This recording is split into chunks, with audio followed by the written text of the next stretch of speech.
ಅದನ್ನೇ ಮಾತಾಡ್ತಾರೆ ಅವರು. ಮಹಾರಾಷ್ಟ್ರ ಚುನಾವಣೆಯಲ್ಲೂ ಅದನ್ನೇ ಕರ್ನಾಟಕದ target, Karnataka government Karnataka government target ಮಾಡುತ್ತೆ. ಯಾಕಂತ ಇದು ಒಂದು ದೊಡ್ಡ ಸ್ಟೇಟು. ಅಸೆಂಬ್ಲಿನಲ್ಲಿ 136 ಜನ ಸೋತ್ಬಿಟ್ಟಿದ್ದಾರೆ. ಇವರಿಬ್ಬರು ಸೇರ್ಕೊಂಡು ಈಗ ಕರ್ನಾಟಕನ ಟಾರ್ಗೆಟ್ ಮಾಡಿ.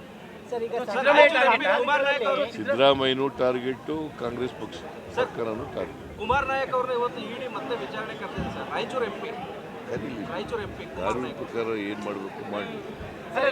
ಸರ್, ಇಡಿ ಅವರು ಓವರಾಲ್ ಆಗಿ ಹಗರಣ ತನಿಖೆಗಿಂತ ಹೆಚ್ಚಾಗಿ ನಿಮ್ಮ ಪತ್ನಿ 14 ಸೀಟ್ಗೆ ಸಂಬಂಧಪಟ್ಟಂತೆ ಕಾನ್ಸಂಟ್ರೇಷನ್ ಜಾಸ್ತಿ ಆಗಿದೆ ಅಂತ ಅನಿಸ್ತಾ ಇಲ್ಲ. ಯಾಕೆಂದ್ರೆ ದೇವರಾಜ್ ಅವರು ಕರೆದಿದ್ರು ಮೊನ್ನೆ, ಈಗ ಕುಮಾರ್ ನಾಯಕ್ ಅವರು ಕರೆದಿದ್ದಾರೆ. ಈಗ ಅದು ಒಂದು ಇಡಿ ತನಿಖಾ ಸಂಸ್ಥೆ. ಅವ್ರು ಏನು ತನಿಖೆ ಮಾಡ್ತಾರೆ ನಾವು ಅಡ್ಡ ಬರಲ್ಲ. ಏನು ತನಿಖೆ ಮಾಡ್ತಾರೆ ಮಾಡಿ.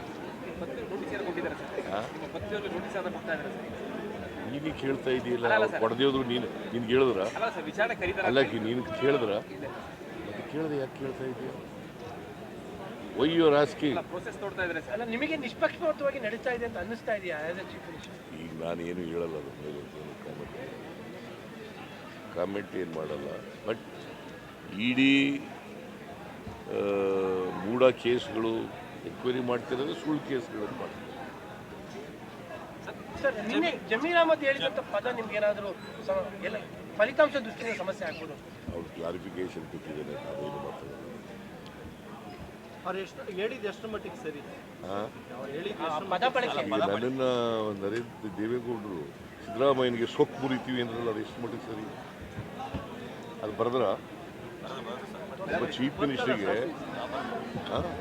ಮಿನಿಸ್ಟ್ರಿಗೆ ಸೊಕ್ಕು ಮುರಿತೀವಿ, ಗರ್ವಭಂಗ ಮಾಡ್ತೀವಿ ಅಂತ ಹೇಳಿದ್ರಲ್ಲ, ಅದು ನನಗೆ ಗೊತ್ತಿಲ್ಲ. ಜಮೀರುವೆ ಕುಮಾರಸ್ವಾಮಿನೂ ಬಹಳ ಕಿನ್ನಾಗಿದ್ದವರು. ಐ ಡೋಂಟ್ ನೋ ಅವರಿಬ್ಬರು ಮಧ್ಯೆ ಇರ್ತಕ್ಕಂಥ ಸಂಬಂಧ ನನಗೆ.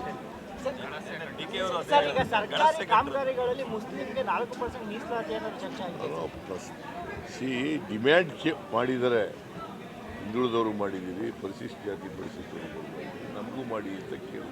ಬಟ್ ಆ ಥರದ್ದು ಏನೂ ತೀರ್ಮಾನ ಆಗಿಲ್ಲ. ಆಲ್ರೆಡಿ ಬಿಜೆಪಿಯವರು ಶುರು ಮಾಡಿಬಿಟ್ಟಿದ್ದಾರೆ. ಬಿಜೆಪಿಯವರಿಗೆ ಕೋಮುವಾದ ಮಾಡೋದೇ ಬೇರೆ ಅವ್ರ ಕೆಲಸ. ಕೋಮುವಾದ ಸೃಷ್ಟಿ ಮಾಡೋದೇ, ಹಿಂದೂ ಮುಸಲ್ಮಾನರ ಮಧ್ಯೆ ಜಗಳ ತರದೆ, ಅವ್ರ ಮಧ್ಯೆ ಬೆಂಕಿ ಇಡೋದೇ ಅವ್ರ ಕೆಲಸ.